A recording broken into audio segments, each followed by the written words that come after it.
Ah, les fameuses élections canadiennes, c'est tellement parfait pour embellir le paysage de toutes nos belles villes.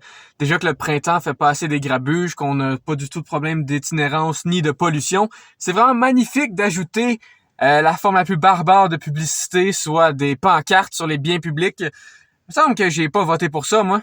À vrai dire, c'est la première fois que je vais avoir l'âge de voter, là. Fait que est-ce que j'ai vraiment raison de me plaindre? Peut-être pas. Mais bon, à suivre. Le sujet de cette vidéo aujourd'hui, c'est moi qui va chialer contre les pancartes électorales que je trouve une forme assez barbare de publicité en termes de coercition des idées en campagne électorale. Je vais vous donner mes arguments, mais avant toute chose, abonnez-vous pour plus de contenu politique, économique ou tout autre et laissez-moi savoir en commentaire ce que vous aimeriez que je discute dans les prochaines vidéos. Et maintenant, pourquoi est-ce que je trouve que les pancartes en campagne électorale sont complètement futiles et barbariques?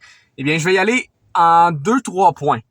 Premièrement, à quoi ça sert? Ça sert aux candidats de se faire connaître de la population lorsqu'ils ne sont pas informés, étant donné que si on se tient un minimum dans l'actualité, on va savoir c'est qui est représenté dans notre circonscription et qui aussi est le chef du parti. Donc, voir leur visage, ça nous permet peut-être absolument rien, à moins qu'on les ait juste entendus à la radio et qu'on veut mettre un visage dessus, ce qui est assez futile à mon avis. Ça sert surtout à faire connaître les candidats pour ceux qui ne suivent pas l'actualité. Donc, leur vote est basé sur une pancarte, si je me comprends bien. À quoi ça sert? Personnellement, je trouve que ça fait juste enlaidir nos lampadaires. Déjà que c'est pas très beau. On rajoute une pancarte avec la tête, la tronche de quelqu'un que je veux pas nécessairement voir tous les jours à chaque fois que je passe à un endroit pendant les 35 prochains jours. C'est assez futile à mon avis. Ça va juste encourager ceux qui ont aucune idée pour qui voter de voter pour quelqu'un avec simplement en ayant simplement vu leur visage. Pas que c'est assez inutile comme façon de voter, mais ça l'est quand même pas pire. Plus clairement, ce que je veux dire, c'est que les pancartes ne permettent pas à ceux déjà intéressés par l'actualité de connaître leur candidat. Ça va permettre à ceux qui ne consomment pas d'actualité de voir le visage de leur candidat dans leur circonscription, ce qui est un peu étrange parce que s'ils s'informaient pas auparavant, eh bien, ne s'informeront pas plus auparavant. Du moins, c'est ce que j'assume. Suis-je dans le tort pour assumer ça? Ça, c'est un fondement de ma pensée qui est peut-être pas la bonne. Vous pouvez me laisser le savoir en commentaire. Mais dans ma tête à moi, ils vont pas plus s'informer, ils vont juste y aller avec la personne qui ont plus le vu et les acquis qu'ils ont en termes de parti et y aller avec ce qu'ils ont toujours cru être vrai depuis le début qu'ils ont commencé à voter. Donc ça, c'est la raison fondamentale pourquoi je trouve assez barbare les pancartes, puisque ça ne sert pas grand-chose à ceux des gens intéressés à la politique et que ça va juste faire gagner des votes à du monde qui devrait même pas voter à la base étant donné qu'ils ne sont pas informés. Mais ça, c'est mon avis. Est-ce que les gens non informés ont le droit de voter? Oui, s'ils s'informent. S'ils savent à peu près pourquoi ils votent et non juste pour un beau, joli visage qu'ils ont vu sur le bord du chemin. C'est un peu une forme de manipulation, moi, je trouve, les pancartes en plein milieu de la rue, là. C'est un peu... Je veux pas faire des comparatifs trop extrêmes, mais c'est vraiment de la propagande à aucun but pendant une campagne électorale, autre que gagner des votes en s'affichant. C'est un peu de la manipulation électorale. Tout à fait légal, bien sûr, je reproche pas cet aspect-là. Mais en plus, ça crée des guerres de clochers. Ah, celui-là a pas accroché ses pancartes à bonne heure, il les a accrochées 3 heures trop tôt, il l'a accroché la veille. On va faire de l'actualité avec ça. C'est pas pertinent. Ça l'aide pas personne à choisir son candidat, les foutues pancartes. Je vais pas voter pour Richard Martel parce qu'il y en a 3 de plus sur le boulevard Talbot. Ça n'a pas d'allure.